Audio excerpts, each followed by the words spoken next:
The big story was what happened with the fallout from Myles Garrett's appeal yesterday with the NFL. And Adam Schefter reported that all of a sudden, Myles Garrett came out at his appeal and said, you had Mason Rudolph using a racial slur. Now, everybody responded. Both sides responded. You had the attorney for Mason Rudolph responded. The Browns teammates, backing up Myles Garrett. Steeler teammates backing up Mason Rudolph. No audio, which I find amazing. Multiple reports saying no audio, which I don't know if there was audio, if the NFL wants the audio to even come out. But there's three scenarios from the Browns-Steelers controversy. Myles Garrett's lying. Mason Rudolph is lying and said something. Garrett misheard something. Maybe one of the other Steeler teammates said something in that melee. Or maybe he misheard something if Rudolph said something here. I don't know. I don't know these players. And it's really dangerous when you start to take sides. You know, unless you're a Steeler or a Brown, I just want to listen to both sides here and see. Now, you can say, well, Myles Garrett, why wait?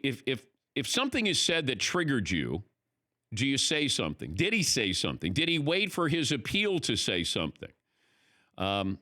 Mason Rudolph, did he say something? Could he have said something that was misinterpreted by Myles Garrett? There's a lot of scenarios here. But one thing that we don't know is, or one thing I do know is we don't know, really. That's what it comes to. I don't know. And I don't know if we'll ever know.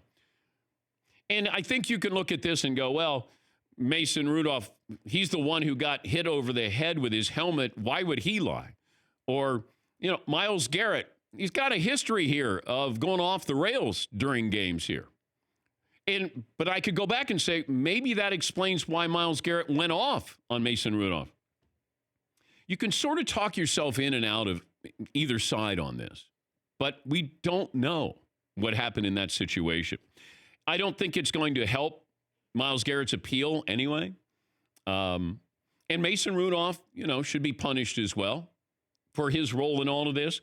I don't know if the other Steeler teammates, if they said something in a situation like that. I don't know if Pouncey said something. I don't know. We don't know. The official's not close enough. There's no microphones, apparently. And usually they have somebody mic'd up here. That's what's amazing.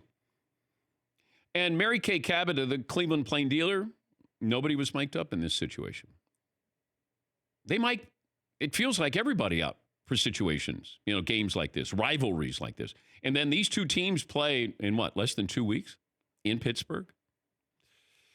So we'll continue to follow it here. We've reached out to the appropriate parties, and if we have somebody who could be a potential newsmaker, hopefully we can get them on. I don't know how this story gets advanced. I don't. Josina Anderson of the Mothership has done a great job. It feels like she has spoken to Myles Garrett. Maybe he relayed some of the feelings he had after the game. She since deleted a tweet that talked about Myles Garrett, I think, was hinting that there was something else that went on, and that's what provoked him. And then he waited till his appeal. That was the part that I didn't understand. If that is the reason, because he came out, he was very contrite after. He didn't say anything about Mason Rudolph saying anything. And I would have thought in the moment you'd say, look, I went off because of this, because his teammates weren't backing him up. Baker Mayfield famously, was saying, hey, this is, irresponsible. Like, you can't do this. Indefensible. And I'm paraphrasing, but that was the feeling you got from, some of the Cleveland Browns here. If he comes in and says in the locker room, hey, guys, just so you know, I apologize to you guys, or the Cleveland organization, this is what set me off. That's what I was surprised at.